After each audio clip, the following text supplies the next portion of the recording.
Hello, and welcome back to Unstratified Entertainment, a watching brief sub-segment where my co-host, Andy Brockman, and I discuss archaeological entertainment media from the month, or certainly what's caught our eye in a given month, in so much as there's so much out there that we could potentially be talking about in terms of historical movies or educational documentaries, so on and so forth, that this is an opportunity for us to wax lyrical a little bit about something that we want to talk about.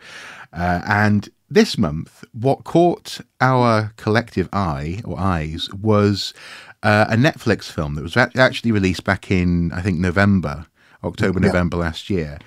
And as we approach Oscars season, it seems set to win some awards. And this is All Quiet on the Western Front.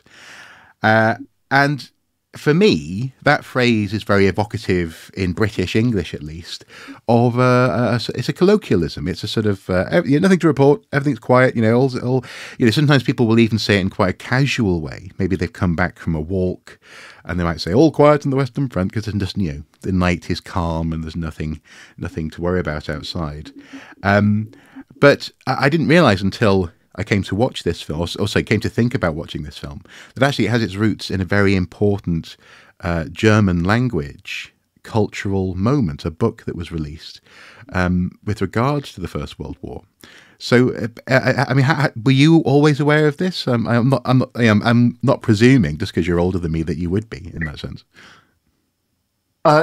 Yes, because, well, for two reasons, really. One is because I've always been interested in cinema, and particularly cinema that deals with epic events and historical events. Mm-hmm.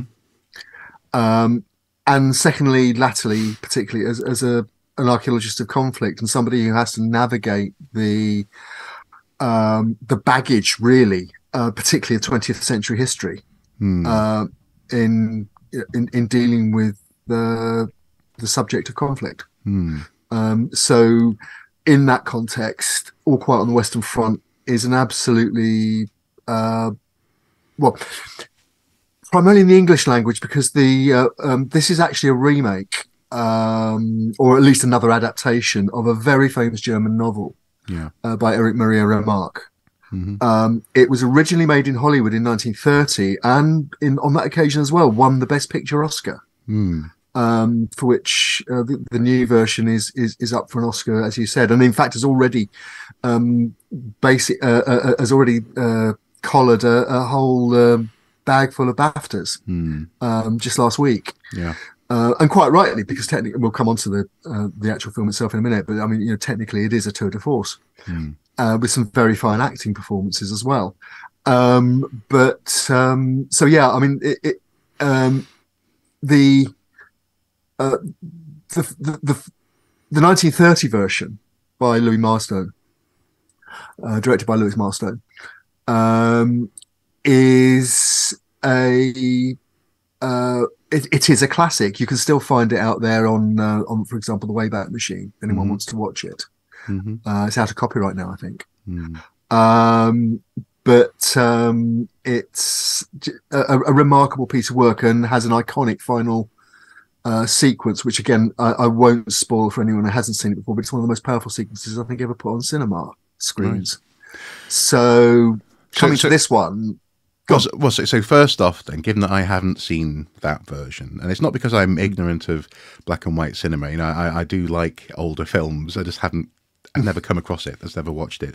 Would you say that's still worth watching, even having seen this 2022 version? Then we'll come on to that as we talk about the film in more detail. But yes, because effectively it's two different films. Right. Okay. Interesting. Yeah. So you say, what was the goal of the novel then? Do we have a sense of what was it? Was it an attempt to be historiographical document, or was it more of a bit like the War Poets, like more of a sort of creative exploration of trauma and hope? And I think that's a good way to look at it.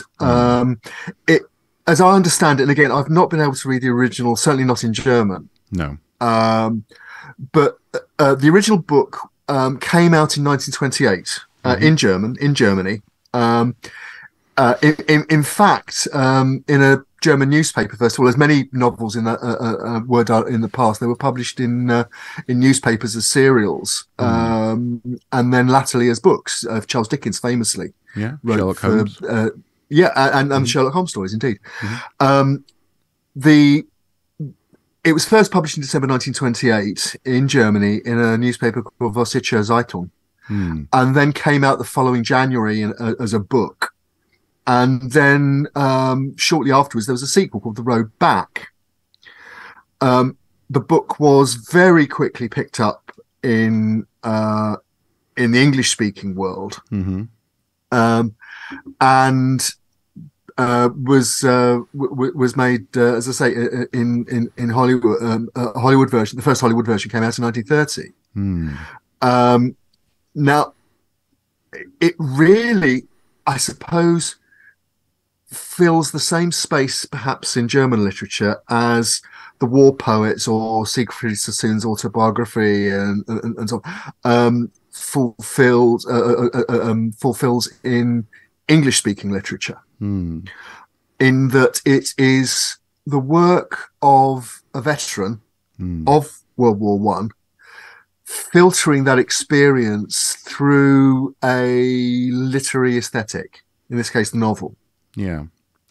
Well, it's interesting because I suppose another reaction to the First World War was also J.R.R. Tolkien and his Lord of the Rings books, examining the nature of evil and battle scenes and kind of thing. And I think Tolkien which is something that was in the last horse charge, didn't he, of the British Army, I seem to recall. That may well be the case. I'm not across the detail.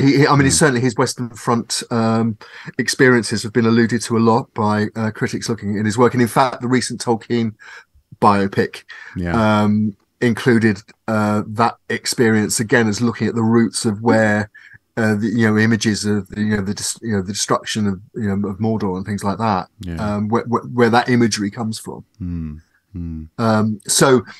Yes, the trauma, the international trauma of World War One in the 1920s and in the 1930s was creating almost a subgenre of literary work or inspiring literary work. And I think we have to see All's Quiet on the West, or All Quiet on the Western Front, not All's Quiet, All Quiet on the Western Front in that context. The other thing that is critical, I think, about looking at it is that Remarque presented a picture that was anti-heroic and looked at the futility of war, and particularly the by extension the dangers of nationalism. Which meant that the book was one of the very first to be banned when the Nazis came to power in 1933. Right. So it took on again an added resonance in the post-war period. When those banned books were suddenly available again, and that those cultural references could be explored again freely. And those national experiences could be processed by German people who could openly ask questions and debate their past. So in the same way, and perhaps there was even more resonance for Germans looking at World War One through the mirror of All Quiet on the Western Front than even from Britons who were able to process World War One and the idea of futility and lions led by donkeys through a distorting mirror of World War Two, when there's the cultural cliches that Britain stood alone and we were the good guys who saved the world from fascism. And so on and so on and so on. So and we can all point to literary and filmic references of that. That take on that kind of debate. So I think that the really important thing with All Quiet on the Western Front is we remember, first of all, it was a novel first. Secondly, that it was in the German language and was addressing a particular German experience of World War One, but it has universal themes such as courage, but also futility and young people abused by older people's political decisions, and so on and so on and so on. a German version almost of the lions led by donkeys. So do you think then it is, I mean, this is more or less what you've just said, I know, but do you think therefore it is essentially about a universal experience of war, and that's why it so relatively quickly made the transition into English language and even into Hollywood, because it wasn't a glorification of the German perspective. It was much more, this is a human story about war in that sense. Very much so. And what we've got to remember is that although modern historiography suggests that the seeds of World War II were in World War One, and particularly the peace settlement of World War One, and we'll talk about that and the way the current film handles that theme as we talk. But in 1928, 29, when the book came out, in 1930, when the first Hollywood version came out, World War II hadn't happened. No. It was an era of arms control talks. It was an era of the League of Nations. It was an era of we must never let that happen again. Yeah. So it was the Great War. It wasn't World War One. Absolutely. Yeah. Exactly. Absolutely. Yeah. And so we have to see it in that context. Yeah, and that is something that I said to you when we first were talking about this film, that I had to keep on really deliberately reminding myself that these were not Nazis. These were not, even though of course, there was propaganda in the First World War. There was the nickname of the Hun, this idea of a sweeping horde coming from the west from the east to override civilization, and there was imagery and rumors about the brutal tactics that the German soldiers were, German, Prussian, and others were using. This is not a Nazi versus Axis versus the rest of the world film. This is a film about Europe having tied itself up in knots with agreements to protect different countries in certain circumstances. And out of that comes a conflict that lays waste to huge swathes of the Western Front. I think it's important to make the point that none of that issue of the origins of World War One is addressed in the film. No. When the film opens, and we'll talk about again the timeline of the film, which is very different to that of the novel. Right. But when the film opens, all that politics has happened. Yeah. And we're into the area, von Clausewitz's theory of war as politics by other means, and the other means are the Western Front. Yeah. And the armies facing each other on the Western Front. And so what the film, I think, sets out to show is what happens when, thinking nice people, who happen in this case to be Germans, are dumped into that situation where they're given a uniform and a rifle's put in their hands and they're told to go and kill somebody who they've never met. What did you think of the speed of it in that sense? If we start to get into the film now, in so much as for me, the way in which you go from these provincial boys in a sort of a large town, small city sort of context, being praised to high heaven by the headmaster at school, saying, "You have an opportunity here, lads, to go and find glory on the battlefield or die trying," taking on uniforms and entering unknowingly into what is shown to be a churn, literal recycling of equipment, but with a sort of a boyish enthusiasm. Again, an enthusiasm that we recognise certainly from fiction, and also some reality, some real accounts surrounding the First World War, where village brigades and this kind of thing would be marching off to war, saying, "Hey, come on, boys, let's go and be heroes." Well, yeah. But the speed from which they went from there into being fully in the trenches and in the mud, do you think that was realistic? Because for me, it felt so quick, and maybe that was the point. You don't have any time to, they didn't go through basic training. There wasn't, a sequence of them, bayoneting straw sacks or something like that. It was just, you're putting on uniforms that have previously been worn by other people, and you may want to comment on that. And then now you're in it. You're in the shit, basically. Yeah. Now, again, this is where the film which is co-written by director Edward Berger and two British-based writers, in fact, Ian Stokell and Leslie Patterson,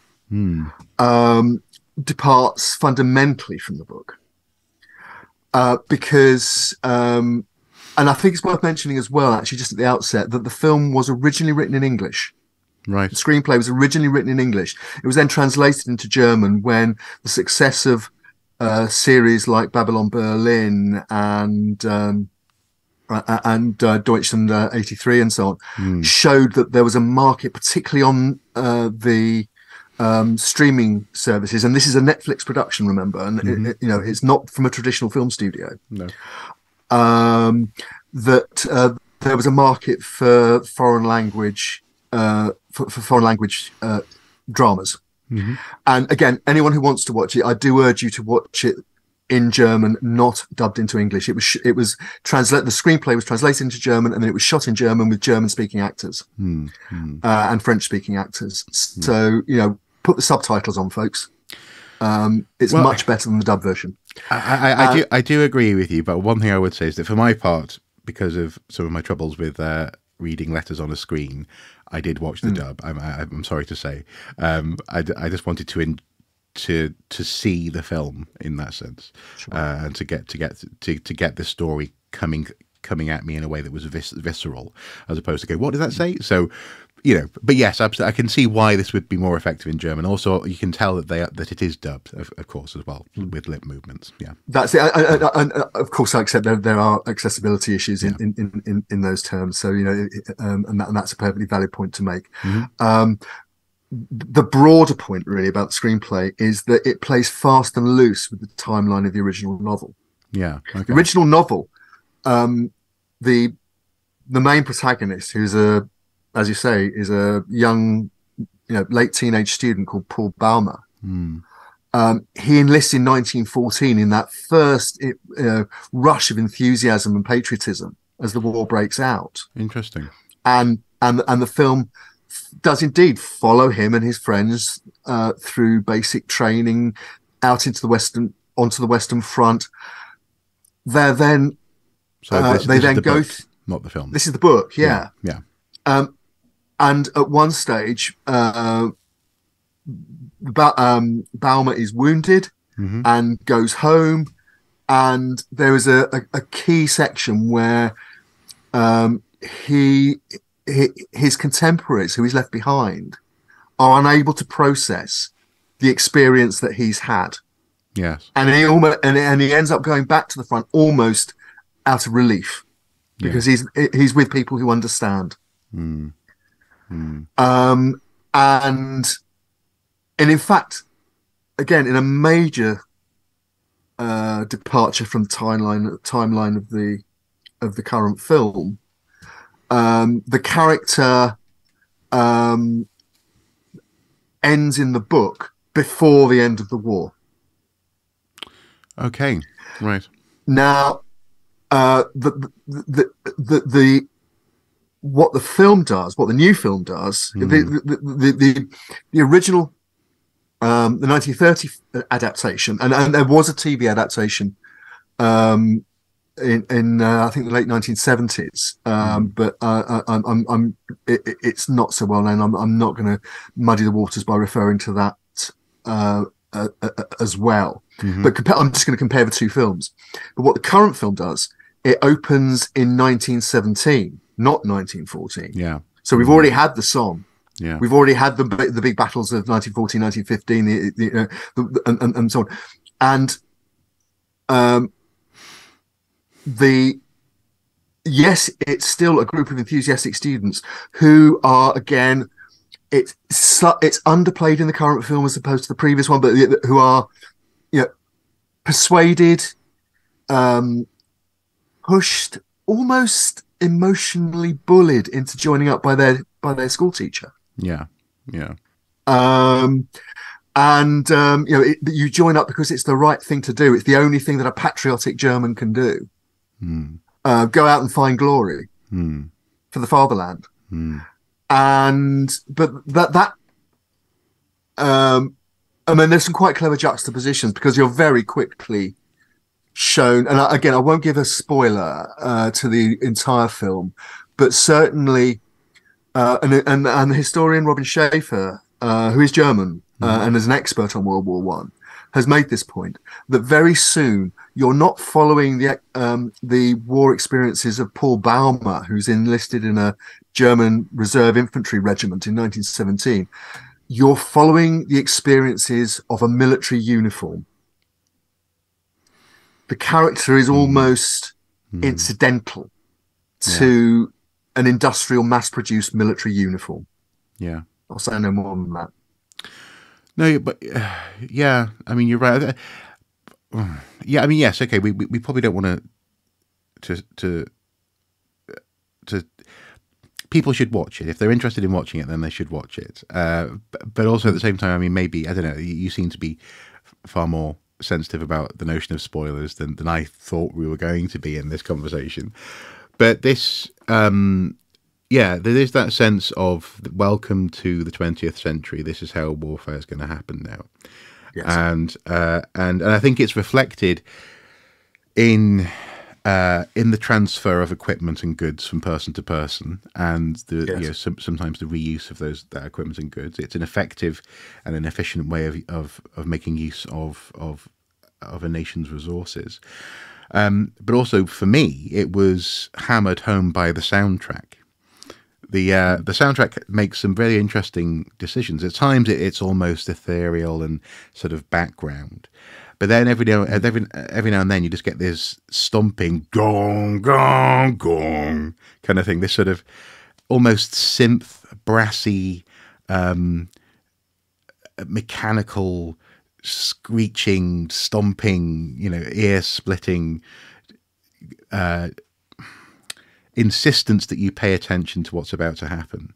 But also this sense, therefore, that these bodies, these young men, and it is about their bodies. Initially, we see basically thin, pale, barely grown adolescents, young men, getting change and going off to war. They are entering into what feels like, and it's hard not to use overused phrases, but what feels like a process. I was going to say what feels like a meat grinder, but I think more to the point, it feels like a process. You are at this stage in the process, son, and you're going to go forward, and these things will seemingly happen to everyone. There's a certain inevitability, I think, demonstrated by lots of the characters that our protagonist bumps into, in terms of what advice is passed on to new recruits, and also towards the end of the film, how we see fresh faces still coming into this theatre of war, right up until, in the movie at least, right up until the 11th hour of the 11th day of the 11th month. They still have fresh faces coming onto the battlefield, and having to go through that. I don't know. Is it a process? Is it an industrial thing? Is it a rite of passage? Is that what the film is playing with? This idea that to be a soldier, to be in the uniform, you have to. Is it finding glory, or is it processing through a sequence of events that will inevitably occur to you? I think visually and orally, it's an expression of that old phrase, "War is hell." Visually, a lot of the imagery of the battlefields, certainly for me, set up, and it's the color palette that's used, the fact that it's fairly muted, and then you suddenly get vivid reds and oranges of fire and flame. It's reminiscent of representations of Dante's Inferno, or Doré's Victorian period 19th century prints of hell and the Inferno and so on. And I'm sure that's deliberate. Yeah. And you alluded to the soundtrack. It is very striking. It's actually by a German avant-garde composer called Volker Bertelmann. And one of his particular styles really is using something called a prepared piano. which is where instead of taking the traditional sound of a piano, you do things like you tape 2 or 3 hammers together so that they strike together. Right. You put you put extra pads of leather or felt or rubber between the strings, and you wrap the hammers in other materials and so that it gives you a very different sound palette to what you'd expect from a normal piano. Yeah, concert at times piano. Dissonant, at times bold, that kind of thing. Precisely that. And he's done film scores before, and is very well known, certainly in the avant-garde classical music world. And well, they started off in hip hop, apparently. Oh, okay. It's so visually and orally, it is almost taking the individual out of the picture, literally. Except that at the center of the film, you have the character of, well, 2 characters really. Paul Baumer, who is played by an Austrian actor called Felix Kammerer in his first major film role, and is absolutely stunning. He has the most incredibly expressive face, which is used to full effect by Edward Berger, the director. And so you're almost forced to see the action that unfolds through his eyes.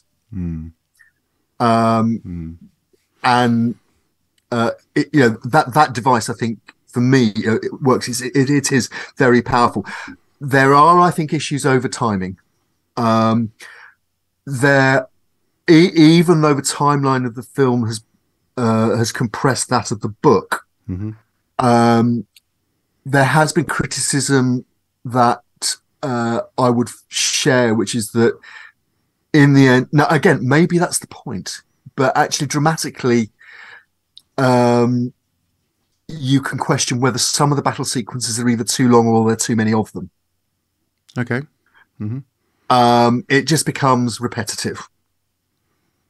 Brilliant, terrifying, awful. Right. But you're put through the mill over and over again because it is, as you say, it's visceral. They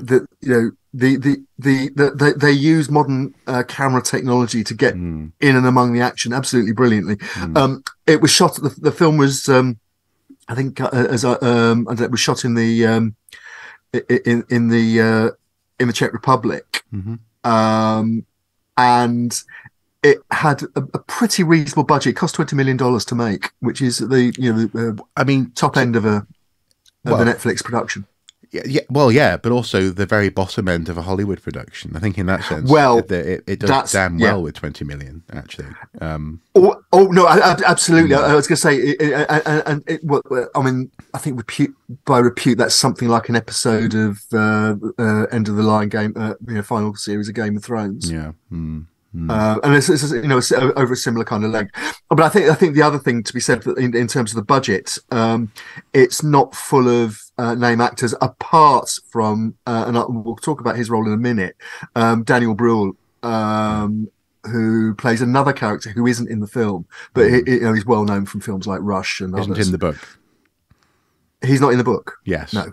But he is in the film, obviously, because we saw him. Yes. Yeah. That's right. Yes. Yeah. Yes. But it's to that point about repetition. Then are you suggesting that there were too many battles for the amount of time that the film is meant to have taken place in? Is that your complaint, or is it rather more of an experiential, dramatic effect complaint that it just becomes? I'm talking about dramatic effect here. Look, the people who lived through that experience, who we write about as archaeologists and historians of conflict, it was battle after battle. Yeah. But there's a couple of things, if you are going to talk about the history of it, that we need to talk about in terms of the timeline of the film. And it's where we come into the role of the character played by Daniel Bruhl, which is Matthias Erzberger, who was a German civilian politician who was involved in the negotiations to bring about the armistice in November 1918. So was he a member of the Social Democrat Party then? Yeah, Matthias Erzberger was he was a writer. He was a politician. He was he was later the finance minister. He was actually a centrist, really. He belonged to the Catholic Centre Party, so he was no radical. No. And he ended up. He was initially a supporter of the war. He was a nationalist. He was also a modernizer, and he believed that the government had to change as the war developed. And cut to the chase. In July of 1918, he'd been involved in calling a vote for a peace resolution in the Reichstag, the German parliament. So he was part of the efforts to end the war. He became a member of the government in October 1918 as a Secretary of State without portfolio. And apparently reluctantly, he was selected as the German representative, government representative, who would negotiate with the French and the British for an armistice. The idea was that the Allies would find it more acceptable to speak to a civilian than to the cliche Prussian military aristocracy. Yeah, the generals. Yeah, the generals. Yeah, absolutely. Although the generals were still pulling the strings. Now, again, this is all covered in the film, and again, without too many spoilers. Obviously, the situation historically we know changed even while the negotiations were going on because the Kaiser abdicated. Yeah, and although Erzberger was trying to get the best deal he possibly could, in the end, the head of the German army, Paul von Hindenburg, who later became president, basically gave him instructions to basically get the best deal you can, but settle at all costs. This has to be ended. Yes, right. And we do see that sort of trajectory in the film. But what we don't see is what happened to Erzberger afterwards. Okay. Why? What happened to him afterwards? Well, basically, he went back to a fairly chaotic Germany. He remained in politics, and in 1920, I think it was. So I beg your pardon. In 1921, in August 1921. He was out for a walk and he was assassinated by ultranationalists who were members of the military, who were former members of the Imperial German Navy. Right. It was a political assassination, basically, because of what he'd done during the peace negotiations, what he'd accepted, what he'd signed up to in the peace negotiations. And hence, arguably, the notion that the Second World War really was the second half of a two-half conflict. This is one of the areas where the film's been criticised by some historians because the argument is that it legitimizes the so-called stab in the back myth that was promulgated by the Nazis, that the German army was never defeated. And that it was the civilian politicians, and particularly the Social Democrats, and the socialists, many of whom were Jewish, who stabbed the army in the back and forced it to surrender.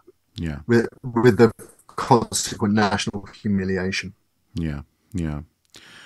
Which is unfortunate in so much as it. I mean, are you suggesting that this is possibly lazy storytelling or irresponsible storytelling in that sense? Or is it storytelling that isn't really thinking about that as a context, rather it's thinking about the characters in its own lens, literally in its own film? I don't think it's irresponsible. I do think it's important to point out that although the film has been lauded in the English-speaking world, in Germany, it's gone down less well in certain quarters. Right. Now we'll link to it in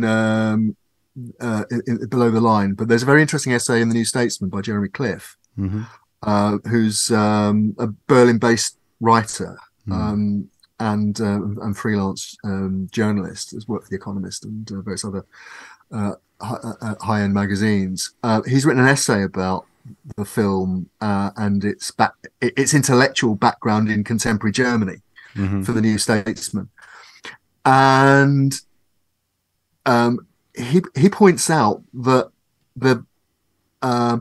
what he describes as the bombastic qualities of the film. It's a big, loud film, you know. It's gone down not so well in Germany because it's too Hollywood, in brackets, inverted commas. It's gone for the hammer blow experience rather than the subtleties of the original novel. Yeah. And he points out that, again, in translation, Bild Zeitung, which is a German tabloid, describes it as, quote, horny for Oscars. And if that's what they set out to do, they've achieved it. Yeah. BAFTAs and Oscars. Yeah. In terms of nomination. And Süddeutsche Zeitung claimed that this is all about clever marketing. 148 minutes of blockbuster-worthy war kitsch are given a title that's known worldwide and guarantees prestige and good sales. Die Zeit, which is a liberal German a newspaper, called it, quote, a war film without an idea, without an aesthetic or any other attitude, a museum of good intentions. And Frankfurter Allgemeine Zeitung, which is a more conservative paper, more like a German version of Daily Telegraph, I guess, said, quote, liters of fake blood flow. You look into grotesquely mud-encrusted faces until at some point it's more annoying than shocking. Interesting. And yeah, and that for example, again, there's a criticism of the way that Daniel Bruhl, who's one of the film's producers, as well as playing a leading role, Erzberger is portrayed as a humanist who's trying to do the good thing, and in particular, there's a General Friedrichs, who's the German general who eventually initiates the final disaster that befalls Paul Baumer, and also French Marshal Joffre are portrayed as sort of caricatures in contrast. So it's in a sense, it's taking a complex, subtle, great novel and making it too simplistic in their view. Yeah, I can see that. I think the general at the end you could almost see as literally in a cartoon from the period, actually, the way that he is behaving, where he is, what he's doing, how he's eating, how he's smoking, so on and so forth.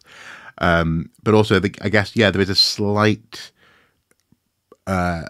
presentation of almost a modern German out of his time in that negotiation, isn't there? And a German who has a current outlook on the value of the rest of Europe and humanity, as opposed to perhaps a slightly more period appropriate portrayal. That's right, and it's something that's an issue that that Jeremy Cliff addresses in this particular essay, and among other things he points out, which again, the English-speaking watcher of what is a very good film, I have to say, it is worth the investment of the time in watching.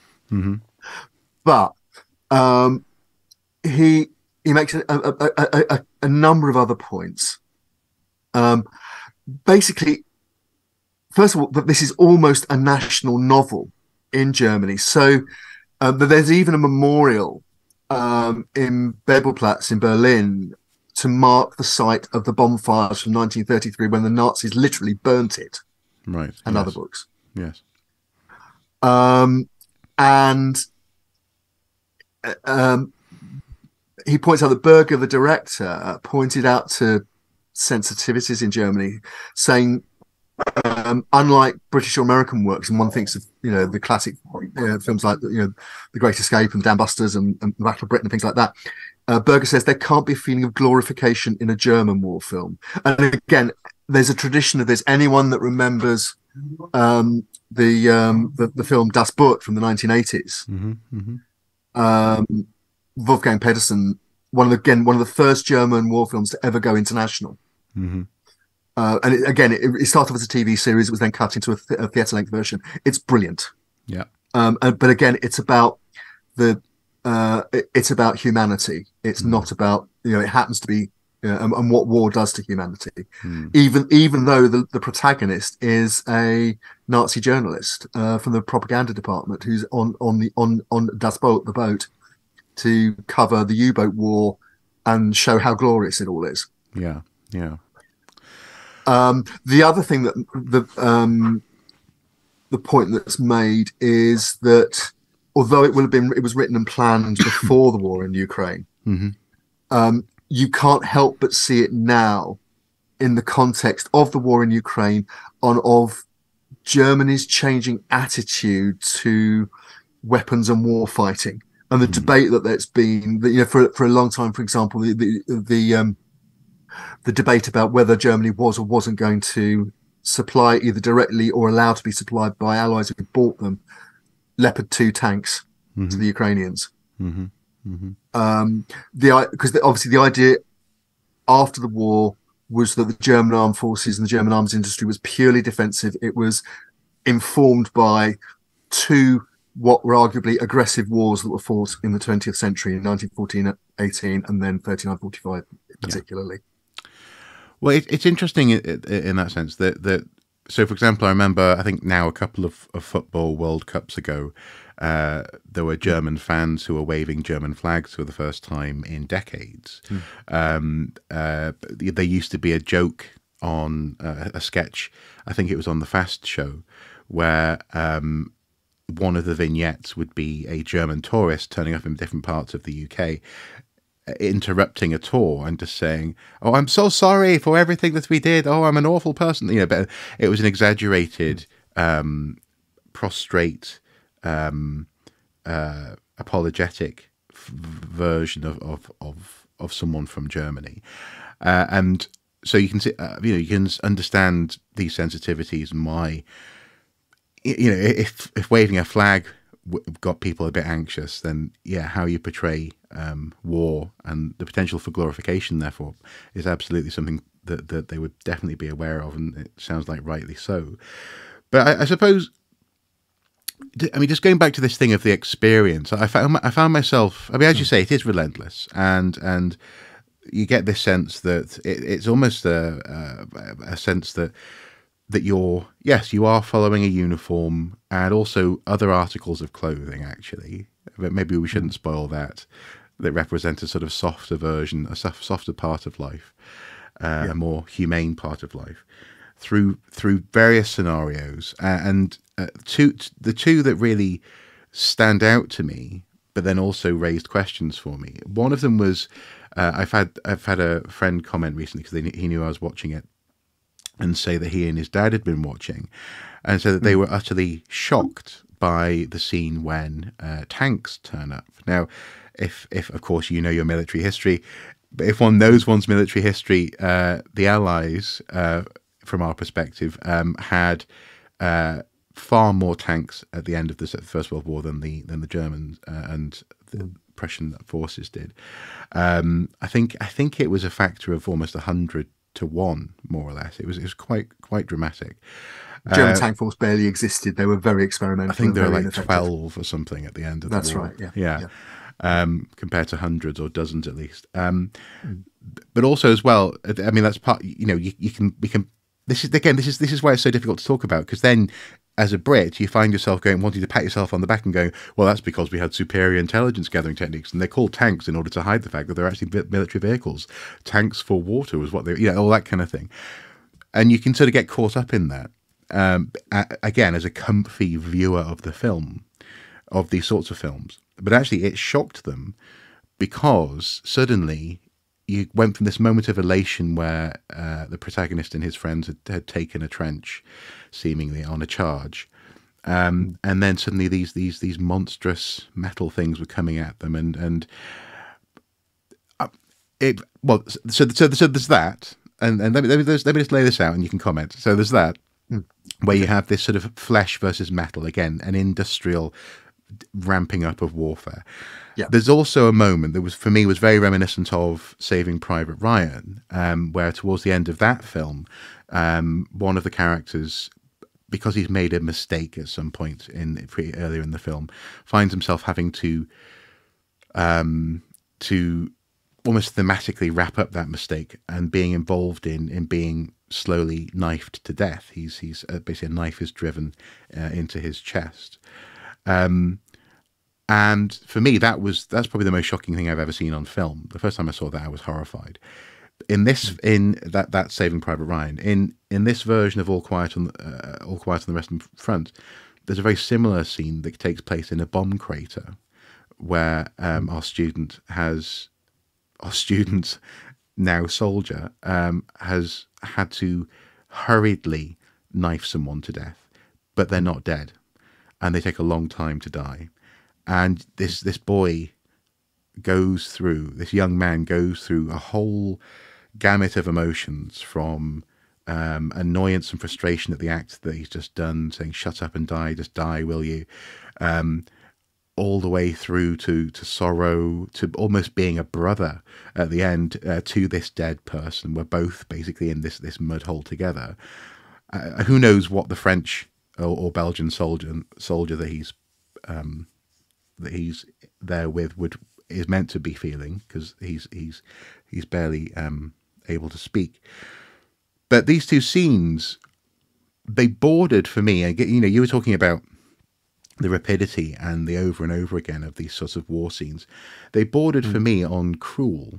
Like I felt there was I had to watch this film in 3 parts because I kept having to pause it and just go away for a bit. And then the second time I stopped the film was in that crater, and I literally was saying to the screen, "Just finish it. Just cut the guy's throat or something. Just don't let him suffer."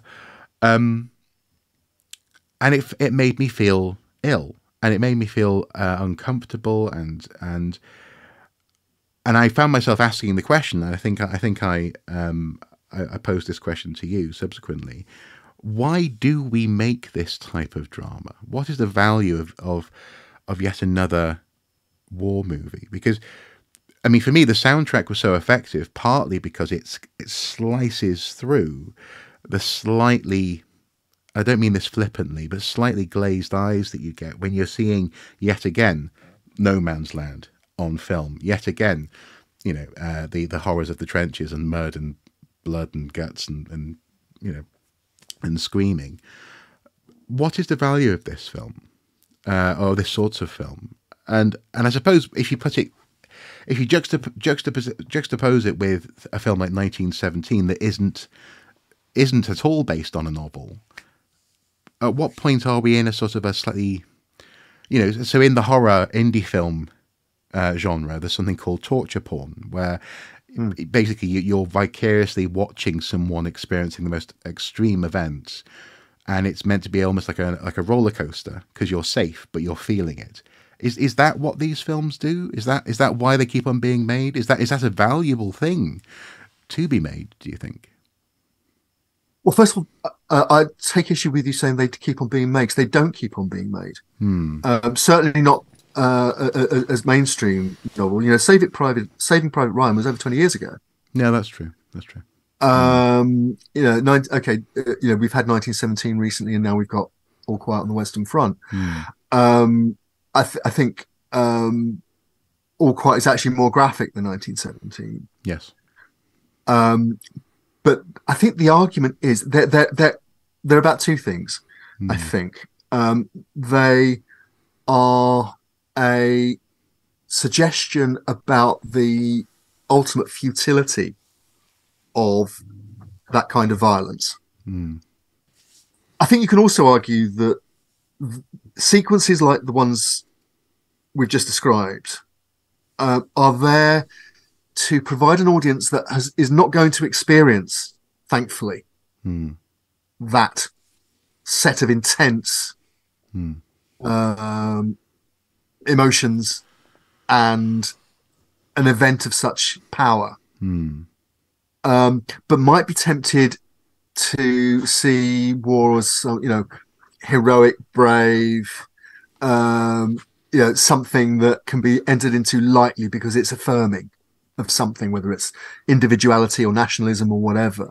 Yeah. What these sequences are saying, and I think it's very significant that in both films, you go on a trajectory from wide angle industrial slaughter, whether it's the Omaha Beach scene in Saving Private Ryan, to the going over the top in All Quiet on the Western Front, and the camera focuses in and focuses in and focuses in until, and the storyline focuses in and focuses in and focuses in until it's on two individuals who happen to be wearing different uniforms, and one kills the other. Yeah, and then but it's not easy. No. There's another film that I can think of which uses a similar technique for very different purposes. It's a Cold War film. It's called Torn Curtain by Alfred Hitchcock. And in it, Julie Andrews, of all people, is the wife of a scientist played by Paul Newman. And they end up having to kill an East German agent, I think it is, who's trying to kill them, stop them getting back across the border into the West. And it is the most brutal, extended sequence that it's almost possible to imagine. That was made in the 1960s. So, this kind of thing, it's saying don't romanticize this stuff. Killing people isn't easy. It's absolutely horrible. And when we ask people to do it, this is the effect it has. And I think, again, all credit to Felix Camera and to the actor who plays the French soldier for the way that scene's played, because it's there's almost no dialogue. No. It just unrolls over what seems like minute after minute after minute, and you just want it to end. Yeah. And so then what's really interesting, well, there's a sort of hint of redemption at the end of that sequence when he finds the soldier's wallet and a photograph of what's presumably his wife and child. Yeah. And he promises to, after the war, to go and explain and make amends. Yeah. And spoiler alert, he's not able to do that. No. So ultimately, that one hope of redemption is futile. Yeah. Well, yeah, and that's the thing, is that this whole film, I came away from it on a bit of a down, because the whole thing feels a bit futile, and I'm sure that thematically was part of its goal. But in that sense, I mean, I say these things keep on being made. Maybe a more accurate way of saying that is that, yes, every now and then we get a film where, so when Saving Private Ryan came out, Mrs. Soup, her friends were saying to her, "Oh, you've got to go and see it. It's visceral. It's harrowing. It was as though they were saying, you've got to try this new restaurant." It was that kind of a vibe, and you're right. Yes, in that sense, it is valuable to give people that sense of. I mean, for me, the word that came to mind was the fragility of life. And the fact, but also it's twofold, isn't it? Because it's fragile, but also it's tenacious. Life is tenacious, and to snuff it out, you've got to, if you're one-on-one, it's a visceral, intense, unpleasant experience, and so I suppose there is value in that, and maybe part of the issue here is that nothing really I saw from a historical context here was particularly new to me. I mean, yes, as you say, there were details that were being, timelines being compressed and so on and so forth. But I suppose I found myself as an archaeologist watching this, just going, "Why am I doing this to myself again?" But do you think, in that sense, we don't really get the right to do that because we also don't have to go and fight in a field in France? Is that an element here? I think so. I mean, I think it's analogous, I think, to the kind of war reporting we're seeing from Ukraine at the moment, and we've seen from other places too, but particularly at the moment from Ukraine. And it's interesting that if you look at the way that the current fighting around Bakhmut is being framed, it's being framed as a Ukrainian Verdun. It's artillery and soldiers going one-on-one in that very, it's not high tech. It's brutal. Yeah. It's metal against flesh. And, so that's a real world reminder of, I think, what this is a fictional reminder of. And I'm reminded also of the Greek concept of catharsis, that by being put through that experience, it's a sort of safety valve. But I would make one more point. It's on the historical accuracy. And one of the things that's been picked up by historians, and again, some historians, particularly specialists, First World War specialists, there's an end title which talks about the war on the Western Front and the front lines that had hardly moved. It's another expression of that futility. The trouble is, within the terms even that the film sets itself, and what the film actually what the film actually depicts, that is actually. To use the phrase beloved of Captain E. Blackadder, another First World War veteran, it's bollocks. Yeah. Because in 1918, when the film is set, it was a fluid war of movement on large parts of the Western Front. And in fact, the film itself depicts that with what's called a combined arms attack, when the German Paul Baumer's unit are attacked by a combination of tanks, infantry and aircraft and artillery.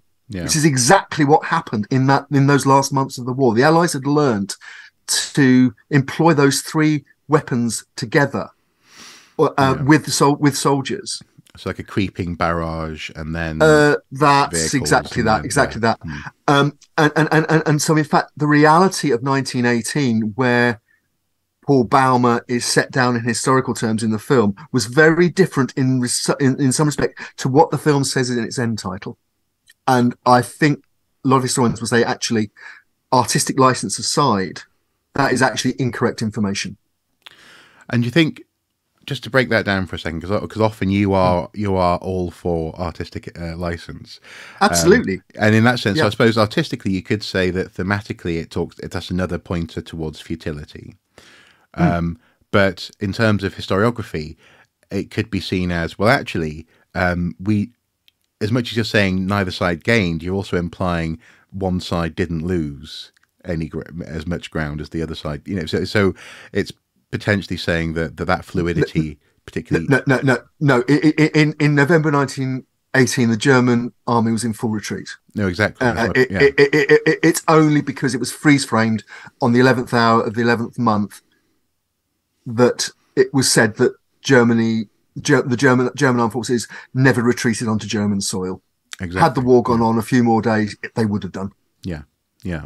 And so that having that final title runs the risk of furthering that myth that it was the stab in the back. Yeah, absolutely. Yeah. That's the argument that's made. You can use artistic license in your script. Absolutely, you can. You can press a timeline. You can adapt a novel, which is what's been done brilliantly here.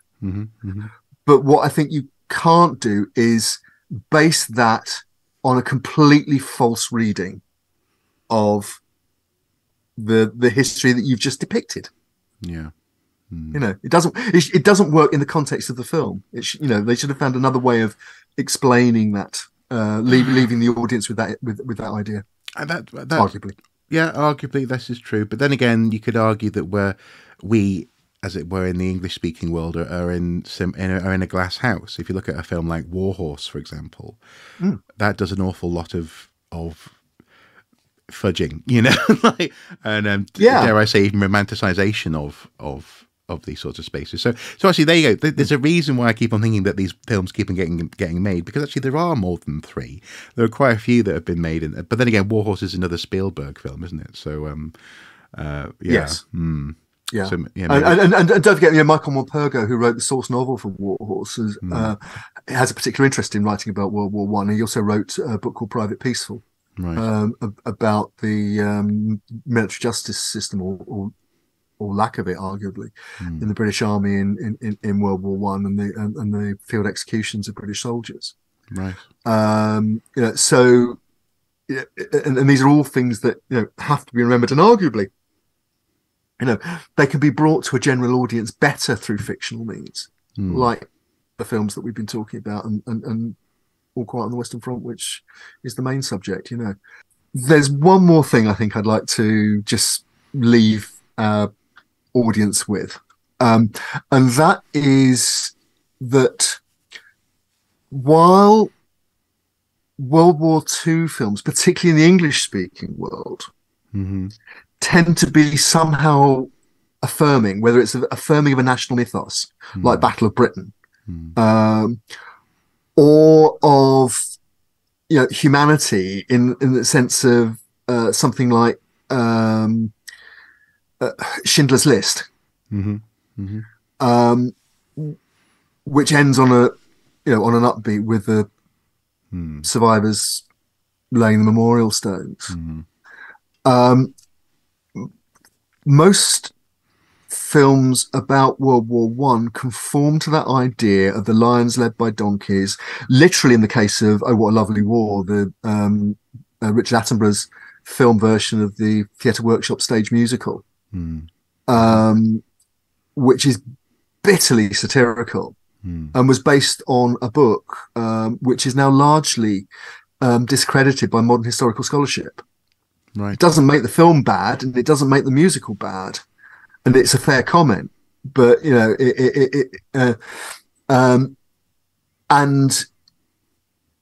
back to in that sense, the films about World War One tend to conform to that mythos of the individual caught up in this clash, or this absolutely futile, pointless clash of empires. And they often, again, dwell on an injustice done to an individual, whether it's Private Peaceful, Michael Walpurgo's book, which became a film, other British films that address the world of the trenches, going right back to, again, a 1930s film called Journey's End, based on a play by R.C. Sheriff. But also a film that's actually set in the French army, but was made by Kirk Douglas's production company, Bryner, with Stanley Kubrick, which is Paths of Glory, which is, again, if people haven't seen it, I do urge you to see it, because, again, it's one of the seminal films about World War One, and it has many things in common with All Quiet on the Western Front, but also things like Oh, What a Lovely War. Right. As I say, Paths of Glory, directed by Stanley Kubrick, starring Kirk Douglas. It's made in the 1950s, late 1950s. Okay. In conclusion, I think, see All Quiet on the Western Front. It is a brilliant piece of filmmaking. It is visceral. It is important in lots of ways, but get beneath the surface, and there are also lots of questions to ask, and don't just take it at face value. Yeah, good. That's a good summary. I think, I would agree. Well worth watching. It will mess you up if you're paying attention, in so much as if you're actually empathizing with what's happening on screen. A film about war should mess you up. It shouldn't be. It shouldn't be an easy, enjoyable watch if it's done well. I would say. No. I agree. I absolutely agree. Yeah, I totally agree. But these, maybe at some point we could return to this topic and maybe talk a little bit about themes that come out of the book, because it sounds like the book is a different pace and maybe a slightly more intellectual exercise, perhaps. But okay, there you go. That's us talking about the film. It's one of those things where I definitely don't want to spoil. There are certain key moments in the movie where, like there's a sequence involving a fork, for example. I won't go into, but I knew what was about to happen, and everything in me was like, don't let that happen. And then it happened. And again, there's that sort of sense of relentless inevitability that the film certainly achieves, which is admirable. Yeah. And I have to say again, that sequence apparently is not in the book. The character in the book has a different outcome. No, exactly. Yeah, yeah, and that without, because we can't talk about the sequence, but it's one of those things where just watch the film. No, but again, I found myself meditating on this relationship between entertainment and the function of essentially seeing suffering in films. Certainly, yeah. Oedipus ain't a barrel of laughs either. Oedipus Rex. Oh no! Oh. Do you know what? I'm going to go and watch a Carry On movie. That's what I'm going to go. I'm going to go. Right. Thank you guys for watching at home. Hopefully this has been interesting. You'll notice that please respond below the line, because